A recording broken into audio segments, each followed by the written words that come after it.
শুরু করিতেছি মহান আল্লাহর নামে, যিনি পরম করুণাময় এবং অত্যন্ত দয়ালু।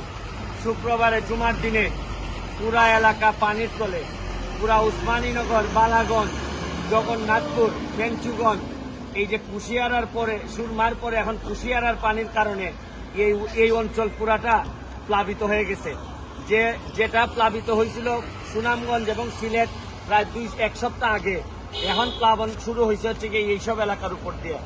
আমরা এখন এইসব এলাকায় ত্রাণ নিয়ে যাচ্ছি। এখন যাচ্ছি হচ্ছে গিয়ে উসমানীনগর এবং যাচ্ছি হচ্ছে গিয়ে জগন্নাথপুরের এখানে।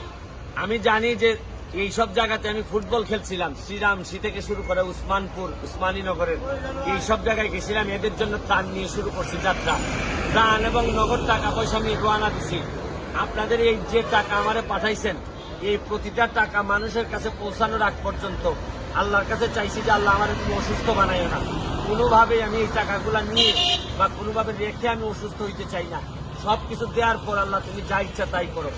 আমি যে জিনিসটা বলতে চাই শুনেন, আমাদের এই কৃতি সন্তানের অভাব নাই এই সিলেটে। সিলেট একাই যথেষ্ট ছিল যদি সকল প্রবাসী এবং কৃতি সন্তানরা নেমে পড়েন।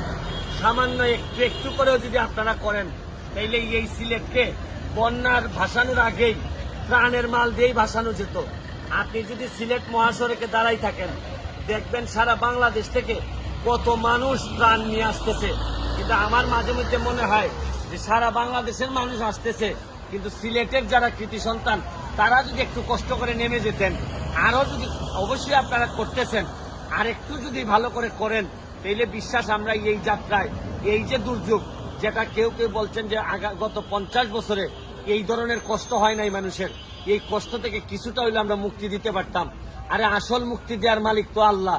উনি ছাড়া পরে আমরা যারা আছি, আমরা উনার বন্দা হিসাবে একজন আরেকজনের পাশে দাঁড়াবো। এইটাই তো মানুষ এবং মনুষ্যত্বের অধিকার নিয়ে আমাদের থাকা। আমি আপনাদের দোয়া চাচ্ছি। আজকে আমরা উসমানীনগর এবং এই জগন্নাথপুরে বিভিন্ন জায়গায় যাওয়ার চেষ্টা করব।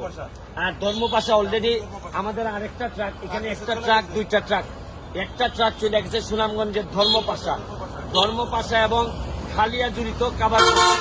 এই নেত্রকোনার খালিয়াজুড়িও কাভার করবে আমাদের একটা ট্রাক, কারণ খালিয়াজুড়ির অবস্থা শুনছি ভালো না। সব মিলাইয়া এই যে সুনামগঞ্জের কিছু জায়গা আছে এত দুর্গম, যে এইসব জায়গায় এখন আমরা বুদ্ধি করছি হচ্ছে গিয়ে যারা আসবেন তাদেরকে আমরা খরচ দিয়ে আমরা যাব না, তাদেরকে আমরা পাঠাই দিব। আমি আরেকটা কথা আপনাদেরকে বলতে চাই, আমার এই নাম্বারে যে নাম্বারগুলো দেওয়া আছে, অ্যাকাউন্ট নাম্বার দেওয়া আছে, দেখে এইখানেই যদি টাকা পাঠাবেন। কোনো অন্য কোনো যারা অনেকে 2 নম্বরই করার চেষ্টা করতেছে, এদের থেকেও বিরত থাকতে হবে। এবং যেই যা আবেদন করুক না কেন, আমি ছাড়াও যত মানুষই আবেদন করুক, আপনার কাছে যদি মনে হয় রিয়েল, তাকে সহযোগিতা করার চেষ্টা করেন। আমার সাথে আমার ছোট ভাই নাজমুল, সে আমাদের ছাত্রলীগ নেতা, সে আজকে পুরা দমে নেমে গেছে। আমার কাছে মনে হয়েছে সে থাকাতে আমি উসমানীনগরের ঘরে ঘরে যে সব জায়গায় আমি নিজের চোখে দেখব, সে দেখাই দিবে। প্রতিটা ঘর টাচ করতে চাই। আমি বিশ্বাস করি যতদিন পর্যন্ত নিঃশ্বাস নিব, ততদিন পর্যন্ত বিশ্বাসের সাথে এই কাজগুলা করে যেতে চাই। ভালো থাকুন, সুস্থ থাকুন।